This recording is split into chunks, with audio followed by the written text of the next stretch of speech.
माननीय दिलीपजी वाघमारे हे इथं आले, त्याबद्दल त्यांचं अभिनंदन, त्यांच्या चॅनलचं अभिनंदन। आणि त्यांनी येऊन आम्हाला आमच्या रंगोबा देवस्थानविषयी माहिती विचारली। तर हे देवस्थान साधारण 350 वर्षापूर्वी स्वयंभू देवस्थान आहे रंगोबा देवस्थान, आणि 350 वर्षापूर्वी इथं आलेलं आहे। आणि इथल्या चोरमले मंडळीने, आम्ही सर्व चोरमले मंडळी मूळचे फलटणचे गजानन चौकातले, तिथून इथं मर्याच्या वाडीला आले, इथून इथं काही जण राहिले, काही नेवशे वस्ती पाडेगाव तालुका फलटण येथे गेले, काही पिसोटी तालुका पुरंदर जिल्हा पुणे येथे गेले। असे आमचा चोरमले परिवार फलटणवरून इकडे आला आणि आम्ही सर्व या रंगोबा देवाचे भक्त आहोत। आणि हा रंगोबा देव नवसाला पावणारा आणि स्वयंभू देवस्थान आहे, नाथपंथीय देवस्थान आहे। आणि आम्ही सर्वजण पिसोटी असेल, नेवशे वस्ती असेल, मर्याची वाडी असेल, येथील सर्व चोरमले मंडळी भरपूर असे येथील आमच्या पिसोटीचे बरकडे मंडळी, सर्व समाजातली पाहुणे मंडळी, सर्वजण ज्यांना ज्यांना हा देव नवसाला पावलेला आहे ते सर्व पै पाहुणे, सर्व समाजातील, निश्चित धनगर समाज आहे असं नाही, आमच्या जीवूरमध्ये एक धुमाळ कुटुंबीय आहे, त्यांना बरेच वर्ष मुलबाळ होत नव्हतं, तर त्यांच्या आई वडिलांनी येऊन इथं नवस केला, तर त्यांना मुलगा झाला, त्या मुलाचं नाव त्यांनी रंगोबा ठेवलेलं आहे।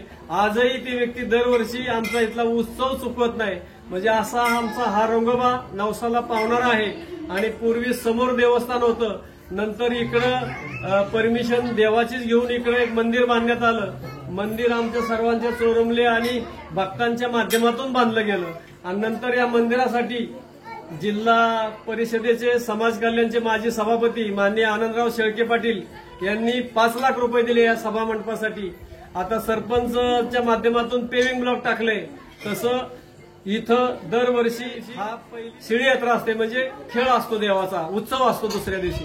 पण या वर्षी जरा दुःखद घटना घडल्यामुळं आज 10 दिवस हा कार्यक्रम पुढे आम्ही लांबवला। आणि वाघमारे साहेबांचं आम्हाला चांगलं सहकार्य लाभलं, त्यांच्या माध्यमातून आमच्या या रंगोबा देवाचं समाजापर्यंत महाराष्ट्रभर किंवा देशभर सुद्धा ही माहिती जाणार आहे। जे जे हा रोखोक चॅनल पाहतात किंवा व्हॉट्सअपच्या द्वारे किंवा फेसबुकद्वारे किंवा या चॅनलद्वारे आमच्या या देवस्थानची माहिती संपूर्ण महाराष्ट्रभर तर जाणारच आहे आणि आमच्या इथल्या परिसरात जाणार आहे।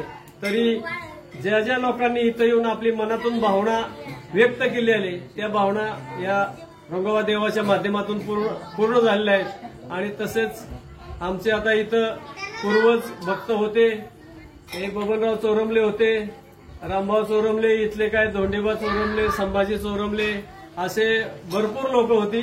नंतर आता हे फौजी पाहत्यात, आणखी इथले काय चोरमले मंडळी भक्त आहेत, नेवशे वस्तीवले आहेत, असे सर्वजण आम्ही एका विचारानं गुन्ह्या गोविंदानं हा उत्सव पार पाडत असतो. आणि वाघमारे साहेब तुम्ही आलात, तुम्हालाही आमच्या रंगोबा देवाच्या तर्फे, आम्ही आमच्या भक्तांच्या तर्फे तुमचे आभार मानून तुम्हाला आमच्या देवाच्या वतीने आशीर्वाद देत आहोत.